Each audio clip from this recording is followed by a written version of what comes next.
Hello दोस्तों। आज की मूवी की शुरुआत में हम कैन को देखते हैं जो अभी अपनी कंपनी में आए हुए थे क्योंकि आज उनका बहुत ही इम्पॉर्टेंट मीटिंग था उनके एम्प्लॉयज़ के साथ। पर जब वो अपने मीटिंग रूम में आते हैं और वहाँ पर सभी एम्प्लॉयज़ उन पर हंस रहे थे, जबकि कैन अभी बहुत ज़्यादा गुस्से में थे। और उनके हंसने का कारण ये था क्योंकि ग्रैंडमा ने उनके मीटिंग रूम में ही उनके शादी का प्रस्ताव सभी एम्प्लॉयज़ के सामने रख दिया था। पर जैसे ही कैन किसी और चीज़ के बारे में सोचते, वहाँ पर जिन आते हैं। जिन कैन के बहुत ही अच्छे दोस्त थे, पर वो अभी बहुत ज़्यादा घबराए हुए थे क्योंकि ग्रैंडमा फिर से घर से भाग चुकी थी। और ये जानकर कैन दोबारा से बहुत परेशान हो चुके थे क्योंकि ग्रैंडमा का ये बहुत बार हरकत उनका ऐसा हो चुका था। और आखिर ग्रैंडमा ऐसा इसलिए कर रही थी क्योंकि वो चाहती थी कि उनका ग्रैंडसन जल्द से जल्द शादी कर ले और उनकी ग्रैंड डॉटर इन लॉ को उनके घर पर लाए। पर कैन ऐसा कोई भी बात उनका ज़बरदस्ती मानना नहीं चाहते थे। फिर उसके बाद कैन और जिन दोनों ही ग्रैंडमा को ढूंढने के लिए चले जाते हैं। और दूसरी साइड हम मोमो को देखते हैं जो एक बहुत ही प्यारी सी लड़की थी और बहुत ही मेहनती। और वो अभी अपने वर्क प्लेस पर काम कर रही थी जहाँ पर वो KFC में एक स्टाफ मेंबर थी। और वहीं वो दुकान के बाहर ग्रैंडमा को वो देखती है, जो ग्रैंडमा को वो तो अभी जानती नहीं है, पर उनको देखकर ऐसा लग रहा था कि उन्हें कोई आदमी ठगने का कोशिश कर रहा है। और वहाँ पर सही में एक आदमी ग्रैंडमा को उल्लू बनाकर बहुत सारे पैसे उनसे ऐंठने का सोच रहा था। पर सही टाइम पर वहाँ पर मोमो आकर ग्रैंडमा को बचा लेती है और उनके पैसे को भी। आदमी को पुलिस का धमकी देकर वहाँ से भगा देती है। फिर उसके बाद ग्रैंडमा मोमो को थैंक यू कहती है उनकी हेल्प करने के लिए। और वहाँ पर ग्रैंडमा को बहुत भूख लगी हुई थी। फिर उसके बाद मोमो उन्हें अपने वर्क प्लेस जहाँ पर वो काम करती है वहाँ पर खाने के लिए बुलाती है और ग्रैंडमा को वहाँ का मेन्यू देती है। और ग्रैंडमा उनमें से कुछ चीज़ डिसाइड भी करती है खाने के लिए। और फिर उसके बाद जब वहाँ पर ग्रैंडमा वेट कर रही थी तभी वहाँ पर कैन आ चुके थे और ग्रैंडमा को देखकर वो उन पर बहुत गुस्सा कर रहे थे, पर उन्हें अच्छे से समझाकर वहाँ से ले जाना चाहते थे। पर तभी वहाँ पर मोमो आ जाती है और मोमो ग्रैंडमा के साथ कैन को देखकर उन्हें लग रहा था कि फिर से कोई आदमी उन्हें परेशान कर रहा है। और उन्हें वो धमकी भी देती है कि तुम ग्रैंडमा से दूर रहो, नहीं तो मैं यहाँ पर पुलिस को बुला लूँगी। फिर उसके बाद कैन को लग रहा था कि यहाँ पर कोई मिसअंडरस्टैंडिंग हो गई है और वो क्लियर भी करना चाहते थे। और वो उन मोमो से कहते हैं कि वो मेरी ग्रैंडमा है। और ये बात सुनकर मोमो को ज़रा सा भी बिलीव नहीं होता है, पर कैन वहाँ पर अपना बात समझाने का पूरा कोशिश भी कर रहे थे।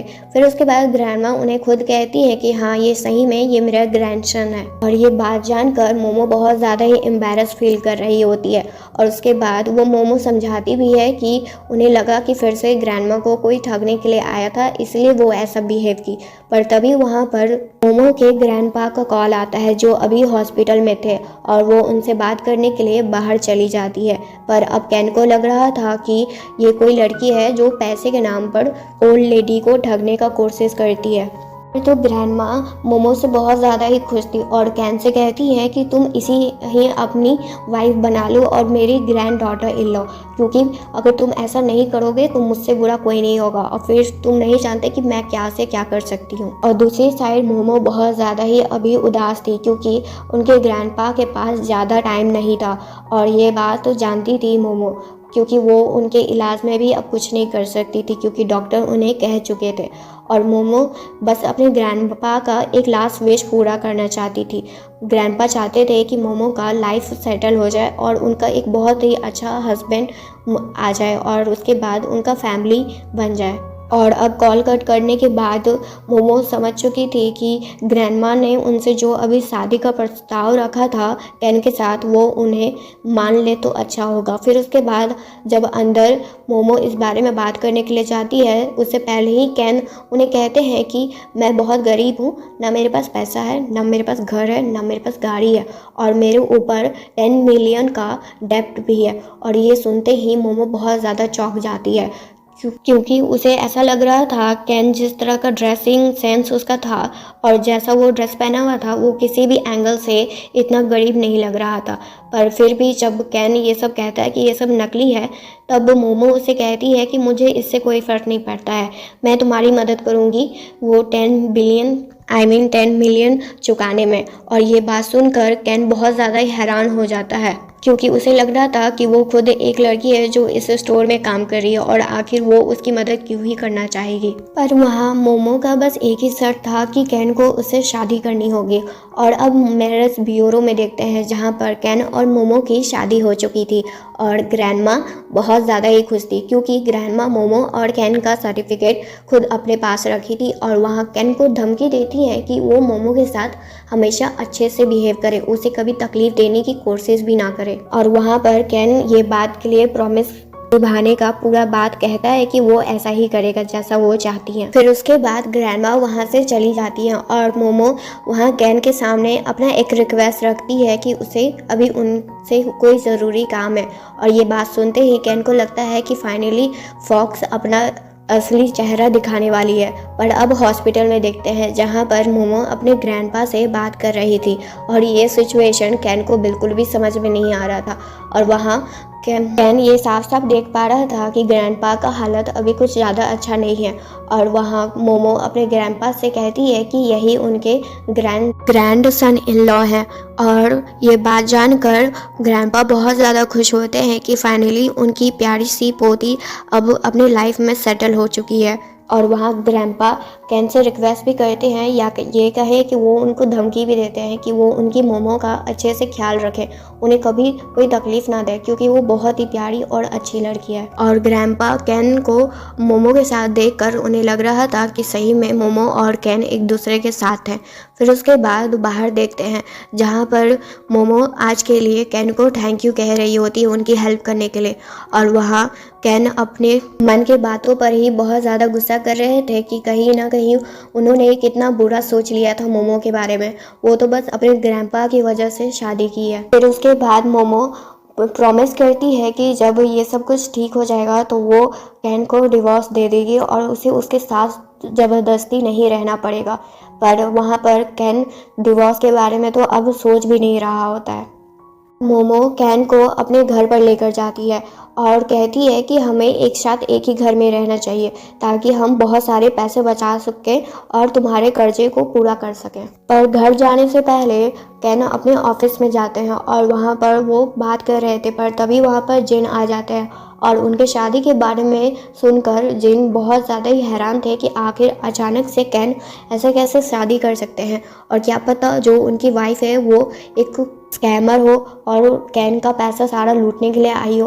और ये सब सुनकर अब कैन को भी थोड़ा बहुत शक होता है कि कहीं सही में बस ये सब एक नाटक तो नहीं है। और दूसरी साइड हम कायो को देखते हैं जो मोमो की बहुत ही अच्छी दोस्त थी और वो भी वहाँ पर मोमो को यही सलाह दे रही थी कि कहीं कैन उनसे बस नाटक तो नहीं कर रहे और उनका जितना भी कर्जा है कहीं वो मोमो पर थोप कर कहीं भाग ना जाए और मोमो बेचारी हमेशा पूरी लाइफ वो कर्जे को पूरा करते रह जाएगी।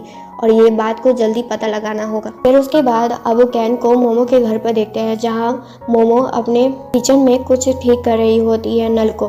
पर वहाँ पर वो बहुत बुरी तरह से ख़राब हो चुका था और कैन से भी ठीक नहीं हो रहा था।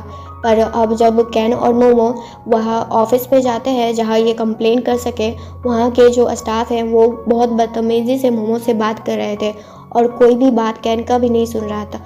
और ये सब सुनकर कैन को बहुत ज़्यादा गुस्सा आता है क्योंकि वो तो इसका बिल्डिंग चुटकियों भर में खिदर सकता है पर वहाँ पर उसे ये सब कुछ सुनना पड़ रहा है क्योंकि वो मोमो से ये कहा है कि वो बहुत ज़्यादा गरीब है। पर वो वहाँ पर मोमो का इंसल्ट भी नहीं सुन सकता था। इसी कारण से कैन मोमो को वहाँ से ले जाता है और कहता है कि अब से तुम्हें यहाँ पर रहने की कोई ज़रूरत नहीं है। पर वहाँ मोमो कैन का बात नहीं समझ पा रही थी कि आखिर सिचुएशन में जहाँ दोनों के पास कुछ भी नहीं है उन्हें मजबूरन ऐसे ही रहना चाहिए। पर वहाँ पर कैन बिल्कुल भी ऐसा नहीं रहना चाहते थे। फिर उसके बाद कैन मोमो को अपने घर पर लेकर आते हैं जो घर को देखकर मोमो बहुत ज़्यादा ही हैरान होती है क्योंकि वो बहुत बड़ा घर था। और 2 पल में जब कैन ये बात भूल गए थे कि वो मोमो के सामने नाटक कर रहे हैं गरीब होने का, तभी मोमो उनसे सवाल करती है कि तुम्हारे ऊपर इतना बड़ा लोन है पर फिर भी तुम अभी इतने बड़े घर में रह रहे हो। जिस पर कैन उनसे कहते हैं कि ये तो खानदानी है और इसी पर तो कर्जा चल रहा है, इसी को पूरा करना है। और इस बात के लिए मोमो उस समय मान भी जाती है। फिर उसके बाद जब डिनर पर वो दोनों बैठते हैं तब मोमो अपना ड्रीम के बारे में बताती है कि उनका भी एक सपना है खुद का स्टोर खोलने का, पर पता नहीं कब वो सपना पूरा होगा। और जब कैन ये बात सुनकर उनसे कहते हैं कि वो ये सपना पूरा कर सकते हैं तब मोमो और कैन दोनों ही हंसने लगते हैं, क्योंकि मोमो को लगता है कि कैन उसे बस खुश देखने के लिए ऐसा कह रहा है। और दूसरी साइड हम लिली को देखते हैं जो इस कहानी की विलन भी है और कैन से बहुत ज़्यादा प्यार भी करती है, और वो ये नहीं देख सकती थी कि कोई लड़की कैन के लाइफ में आए। और अब कुछ दिन बाद का टाइम देखते हैं जहाँ पर आज मोमो और कैन एक जगह घूमने के लिए आए हुए थे, पर वहाँ पर कैन अपना बहुत अच्छे से नाटक कर रहे थे कि उनके पास तो घूमने के लिए पैसे भी नहीं है। पर वहाँ पर मोमो उनसे कहती है कि कोई ज़रूरत नहीं है, क्योंकि तुम एक टाइम मुझे खाना खिला चुके हो, तो आज मेरी बारी है तुम्हें आज का वीकेंड एंजॉय कराने की। पर दोनों के दोस्त भी वहाँ पर आए थे और अच्छे से दोनों को सलाह भी दे रहे थे, पर वो दोनों यानी मोमो और कैन जिन और कायो का कोई भी बात नहीं मानते हैं और अपने मन से वहाँ पर आज का दिन एंजॉय करते हैं, और उनके पीछे पीछे जिन और कायो भी जाते हैं। और आज के दिन की वजह से आज मोमो और कैन एक दूसरे को अच्छे से जानने की भी कोशिश कर रहे थे, और आज मोमो बहुत ज़्यादा खुश भी थी। और इसी तरह से जब मोमो और कैन वापस से जब कैफ़े KFC में जाते हैं जहाँ खाने के लिए, वहाँ पर जिन और कायो फिर से मोमो और कैन को समझाना चाहते थे कि उन्हें उनका पर्दाफाश करना है, पर अब तक के लिए कैन और मोमो दोनों को समझ में आ गया था कि वो दोनों बहुत ही अच्छे इंसान हैं। और वहाँ पर आज जिन और कायो भी एक दूसरे से मिल चुके थे और वो समझ चुके थे कि वो भी मोमो और कैन के दोस्त हैं एक दूसरे के। और उसी रात जब मोमो और कैन गेम खेल रहे थे तब उस समय तक जिन और कायो भी एक दूसरे के अच्छे दोस्त बन चुके थे। और उसी रात को देखते हैं जहाँ पर मोमो आज के दिन के लिए कैन को बहुत ज़्यादा ही उसके तरफ ग्रेटफुल थी, क्योंकि बहुत समय बाद आज का दिन मोमो एंजॉय कर पाई थी, क्योंकि ग्रैंडपा के हेल्थ की वजह से उन्हें बहुत ओवर टाइम करना पड़ता था और वो अपने के लिए समय भी नहीं निकाल पाती थी। और जिस तरह से कैन मोमो को जानने लगे थे उन्हें उनके लिए बहुत ज़्यादा ही अच्छा फीलिंग आ रहा था उनके तरफ से, और कैन को अब तक समझ में आ गया था कि वो मोमो से प्यार करने लगे हैं। और वहाँ पर मोमो को भी कैन के लिए अपना फीलिंग समझ में आ रहा था। पर जिन और कायो भी अपने दोस्त लोग के लिए बहुत ज़्यादा खुश थे। फिर उसके बाद उसी रात को मोमो को ओवर टाइम करना था और कैन उनके ही स्टोर में बैठकर उन्हें निहार रहे होते हैं, और मोमो को बहुत ज़्यादा ही अजीब लग रहा था। फिर उसके बाद जब मोमो का शिफ्ट पूरा हो जाता है तब कैन और मोमो एक दूसरे के साथ बैठकर रहे होते हैं। तभी वहाँ पर कैन मोमो के हाथ पर एक निशान देखते हैं जो 18 साल पहले कैन के साथ जो बच्ची थी उनके हाथ में भी वही निशान था। और ये जानकर मोमो से वो तुरंत सवाल करते हैं कि कहीं तुम भी तो वो 18 साल पहले वाली लड़की तो नहीं हो। और ये सुनकर मोमो को थोड़ा बहुत 18 साल पहले के बाद याद आता है जहाँ पर ग्रैंडपा ने उन्हें एक पेंडेंट दिया था, जो कैन भी उसी पेंडेंट के बारे में पूछ रहे होते हैं। और जैसे ही मोमो कुछ आगे कहती वहाँ पर लिली का एंट्री हो जाता है, और लिली को सामने देखकर कैन लिली से बस इतना ही कहता है कि तुम वापस देश कब वापस आ गई तुम। और वहाँ पर कैन से लिली बहुत ज़्यादा ही चिपक रही होती है, और ये देखकर मोमो को बहुत जेलस फील हो रहा होता है और उसे अच्छा नहीं लग रहा था। पर वहाँ पर कैन जब वो लॉकेट देखता है तब वो सोचने लगता है कि उसने ही गलत सोच लिया होगा, उसकी सर्वाइवर तो वहाँ सामने उसकी खड़ी है। और वहाँ पर लिली मोमो से अपने आप को इंट्रोड्यूस कराती है और कहती है कि वो बहुत ही अच्छी दोस्त है। पर वहाँ पर कैन वहाँ पर अब मोमो को अपनी वाइफ के रूप में इंट्रोड्यूस कराता है, और ये सुनकर लिली को बिल्कुल अच्छा नहीं लगता है। और वहाँ मोमो तो एक अच्छी वाइफ की तरह अपने हस्बैंड की फ्रेंड्स को उनके साथ अच्छे से बिहेव करना चाहती थी, पर वहाँ पर कैन को किसी रीज़न से बाहर भेजकर लिली मोमो के सामने अपना असली रंग दिखाती है और कहती है कि मैं कैन से बहुत प्यार करती हूँ और कैन मेरा एक्स बॉयफ्रेंड भी रह चुका है, तो इससे अच्छा यही होगा कि तुम्हारे लिए कि तुम उसकी लाइफ से चली जाओ, क्योंकि मैं जानती हूँ कि ग्रैंडमा ने तुम दोनों की शादी ज़बरदस्ती कराई है और तुम दोनों एक दूसरे को प्यार भी नहीं करते हो। पर वहाँ पर ये बात सुनकर मोमो को बहुत ज़्यादा बुरा लगता है और कहती है वो लिली से कि तुम उसका पास्ट हो और मैं उसकी प्रेजेंट, तो तुम्हारे लिए अच्छा होगा कि हमारे बीच ना आओ।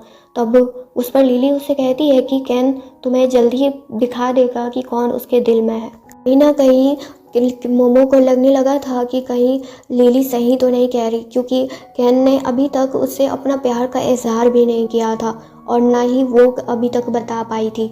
और जैसे ही वहाँ पर कैन वापस आते हैं, मोमो वहाँ से जाने लगती है। कैन उन्हें रोकते भी हैं पर मोमो नहीं रुकती और वहाँ उदास होकर वहाँ से चली जाती हैं और बाहर आकर वो बहुत रो रही होती हैं और कहती हैं कि सब धोखेबाज है, कोई भी अपना नहीं होता। अगर ग्रैंडपा का बात नहीं होता तो मैं तो तुमसे शादी भी नहीं करती। और दूसरी साइड तो कैन लिली को अपने हद में रहने के लिए कहता है और उससे कहता है कि तुम मेरी बस सर्वाइवर हो, उससे ज़्यादा अपने आप को कुछ समझने की कोई ज़रूरत भी मत समझना। और उसके बाद मोमो कैन को डिवोर्स का मैसेज भेज देती है और ये देखकर कैन को बहुत ज़्यादा बुरा लगता है और दोनों ही अपने अपने घर पर अपने दोस्त के सामने रो रहे होते हैं और अपने हस्बैंड एंड वाइफ के बारे में कंप्लेन कर रहे थे। और दोनों ही दोस्त यानी जिन और कायो दोनों ही अपने दोस्त के लिए बहुत ज़्यादा परेशान थे और कॉल पर बात करते हैं कि आखिर इसका सोल्यूशन कैसे निकाला जाए। फिर उसके बाद उन्हें आइडिया भी मिल जाता है और दोनों ही ग्रैंडपा और ग्रैंडमा को इस बारे में बता देते हैं, डिवोर्स के बारे में। और ये बात जानकर दोनों ही बहुत ज़्यादा नाराज़ होते हैं और वो नहीं चाहते थे कि उनके पोते और पोती का लाइफ ख़राब हो जाए। फिर उसके बाद मोमो ग्रैंडपा से मिलने आती है क्योंकि ग्रैंडपा ने कहा था कि उनका तबीयत ख़राब होने लगा था और ये बात जानकर कि मोमो फिर से अलग होने वाली है और अकेले रहने वाली है, ये बात जानकर उन्हें बहुत ज़्यादा ही बुरा लग रहा था। और वहाँ मोमो समझ चुकी थी कि वो अभी कैन को डिवोर्स नहीं दे सकती है और वहाँ दूसरी साइड ग्रैंडमा भी कैन पर बहुत ज़्यादा ही गुस्सा कर रही थी और उनका गुस्से की वजह से उनका तबीयत भी ख़राब हो सकता था और इसी कारण से कैन को भी लगता है कि अभी वो डिवोर्स के बारे में मोमो से बात नहीं कर सकते हैं। फिर उसके बाद जब मोमो और कैन एक दूसरे के साथ टाइम स्पेंड करना चाहते थे और अपना मिसअंडरस्टैंडिंग क्लियर करना चाहते थे, उस समय लिली उनके बीच में आ जाती है और आज का दिन भी उन दोनों के साथ बिताने लगती है। पर कैन जब उन लोगों के लिए यानी स्पेशली मोमो के लिए खाना लेने जाता है, तब वहाँ लिली दिखाना चाहती थी कि कैन उसके लिए खाना लेने गया है और कैन के जाते ही लिली अपने असली रंग में आ जाती है और मोमो को धमकी देने लगती है और उसे बुली भी करती है ग्रैंडपा के नाम पर। और ये सुनते ही मोमो बहुत ज़्यादा गुस्सा में आ जाती है और उससे कहती है कि वो कैन से और उसके ग्रैंडपा से दूर रहे तो उसके लिए अच्छा होगा। पर वहाँ पर लिली उसे धमकी देती है कि अगर तुम कैन के लाइफ से नहीं गई तो तुम्हारे ग्रैंडपा का भी हालत हमेशा के लिए ख़राब कर दूंगी मैं। और जैसे ही मोमो उस पर कुछ और कहती, उसी समय कैन वहाँ पर आ जाते हैं और उन्हें लगता है कि मोमो जानबूझकर लिली को बुली कर रहे हैं। और वहाँ पर लिली तो अपना बेचारा चेहरा बनाकर कैन के सामने खड़ी थी, पर सही टाइम पर वहाँ पर मोमो के दोस्त भी आ जाते हैं और कैन को एक जोरदार मुक्का मारते हैं और कहते हैं कि तुम्हें तो अपनी खुद की वाइफ पर ही भरोसा नहीं है तो तुम इसके साथ लाइफ बिताने का सोच भी कैसे सकते हो। वहाँ पर कैन के साथ ऐसा बिहेवियर देखकर मोमो को भी बुरा लगता है और वहाँ लिली तो और गुस्से में आ जाती है। पर वहाँ पर कैन जानना चाहता था कि आखिर ये आदमी है कौन। वहाँ पर मोमो बताती है कि वो उनके बहुत ही अच्छे दोस्त हैं लगभग 20 साल से। पर जब कैन मोमो के दोस्त को मारते हैं तब मोमो बहुत ज़्यादा गुस्से में आ जाती है क्योंकि पहले तो कैन उन पर कोई भरोसा नहीं कर रहे थे और यहाँ तक उनके दोस्त पर भी हाथ उठा दिए वो। पर जब मोमो वहाँ से जाने लगती है अपने दोस्त के साथ, तब कैन उनसे कहते हैं कि अगर तुम यहाँ से गई तब तुम मेरा दोबारा चेहरा कभी भी मत देखना। और वहाँ फिर भी मोमो वहाँ से चली जाती है और वहाँ बाहर आकर मोमो के दोस्त अपना दिल का बात मोमो को बताते हैं, पर मोमो उनसे कहती है कि वो उन्हें हमेशा भाई के रूप में ही देखी है और वो किसी और से प्यार करती है। और फिर उसके बाद उनके दोस्त उन्हें अपने लाइफ के लिए बेस्ट ऑफ लक बोलकर वहाँ से चले जाते हैं। और दूसरी साइड वहाँ कैन भी लिली को समझा देते हैं कि वो अपने हद में रहे, अगर आगे से उनका कोई नया ट्रिक उन्हें देखने को मिला तो वो कभी भी उन्हें माफ़ नहीं करने वाले हैं। फिर उसके बाद अब घर पर देखते हैं जहाँ ग्रैंडमा बर्थडे पार्टी का इंतज़ाम करने वाली थी और मोमो को अपने सामने देखकर कैन बहुत ज़्यादा खुश थे। पर वहाँ पर मोमो उनसे कहती है कि मैं सिर्फ ये सब ग्रैंडमा के लिए कर रही हूँ। भी देखते हैं जहाँ पर मोमो एक बहुत ही प्यारा सा ड्रेस पहनकर आई हुई थी और वहाँ पर वो बहुत प्यारी लग रही थी। बाद वहाँ पर लिली आती है और अपना नाटक चालू करने लगती है और कहती है कि मोमो मुझे माफ़ कर दो, मैंने तुम्हें गलत समझा था। पर वहाँ पर मोमो अच्छे से समझ चुकी थी कि लिली किस टाइप की इंसान है, क्योंकि लिली की दूसरी दोस्त वहाँ पर वही लॉकेट मोमो के पर्स में डाल देती है और फिर उसके बाद सभी लोगों के सामने नाटक करने लगती है कि उसका लॉकेट किसी ने चोरी कर लिया है और सारा इल्ज़ाम मोमो पर लगा देती है। और वहाँ मोमो सभी के सामने कहती है कि उसने कोई चोरी नहीं की है और वो चाहे कुछ भी हो जाए वो ऐसा नहीं करेगी। पर वहाँ पर लिली की दोस्त उससे कहती है कि इसके ग्रैंडपा तो हॉस्पिटल में है, क्या पता पैसों के लिए कुछ भी करे। फिर उसके बाद जब वो मोमो गुस्से में अपने पर्स को खुद दिखाती है तब उस पर्स से वही लॉकेट मिल जाता है और सभी लोगों को लगने लगा था कि मोमो ने ही वो लॉकेट को अपने पर्स में डाल कर लिया है, यानी चोरी कर लिया। पर जैसे ही आगे कुछ होता वहाँ पर ग्रैंडमा गुस्से में आती है और उससे कहती है कि तुम टेंशन मत लो, तो चाहे दुनिया ही तुम्हारे तरफ क्यों ना हो, मैं हमेशा तुम्हारे साइड ही खड़ी रहूंगी और मुझे पता है कि तुम कैसी हो। और वहाँ पर कैन भी आ जाते हैं और कैन ऐसे ही नहीं आए थे, वो सबूत के साथ आए थे और वहाँ सभी लोग को दिखा देते हैं कि आखिर इस सब शो के पीछे किसका हाथ है। पर वहाँ पर कैन लिली को अब वहाँ से जाने के लिए कह देते हैं, पर ये बात सुनकर लिली गुस्से में आ जाती है और उससे कहती है कि क्या तुम भूल गए कि मैंने ही तुम्हारी जान 18 साल पहले बचाई थी और आज की आई हुई लड़की के लिए तुमने मेरे साथ ऐसा बिहेव किया। पर वहाँ पर कैन उससे कहता है कि तुमने मेरी जान बचाई है तब इसका ये मतलब नहीं है कि मैं अपने प्यार का इंसल्ट होने दूंगा। तभी वहाँ पर मोमो के ग्रैंडपा आते हैं और उस लॉकेट के बारे में बताते हैं और वहाँ पर सभी को पता चल जाता है कि वो लॉकेट असल में मोमो का है। और वहाँ पर जो निशान लिली बहुत पहले अपने हाथ में दिखाई थी वो निशान अब तो है ही नहीं और मोमो के हाथ में वही निशान था और कैन को आखिर वो लड़की मिल चुकी थी जिसने उसकी जान 18 साल पहले बचाई थी। और ये सब तमाशा देखने के बाद लिली पागलों की तरह बिहेव करने लगती है और वहाँ से उसके दोस्त लोग उसे लेकर चले जाते हैं।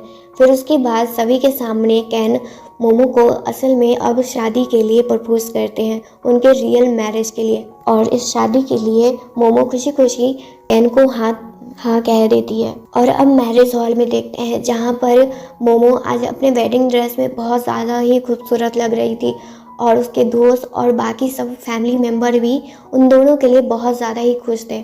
और आज कैन और मोमो अपने दिल का बात एक दूसरे के सामने कह देते हैं कि वो एक दूसरे से बहुत ही ज़्यादा प्यार करते हैं और एक दूसरे का साथ वो जीवन भर निभाएंगे। पर कहानी में एक लास्ट में ट्विस्ट भी आता है क्योंकि वहाँ पर आज जिन और कायो का भी शादी हो रहा था एक साथ, क्योंकि वो दोनों भी एक दूसरे को बहुत ज़्यादा ही पसंद करने लगे थे। दोस्तों यहाँ तक ये स्टोरी सुनने के लिए ये मेरी पहली मूवी एक्सप्लेनेशन वीडियो है। अगर आपको ये वीडियो पसंद आई तो प्लीज़ इस वीडियो को लाइक और मेरे चैनल को सब्सक्राइब और इस वीडियो के नीचे प्लीज़ कमेंट करके बताइएगा कि आपको ये स्टोरी कैसी लगी। Thank you.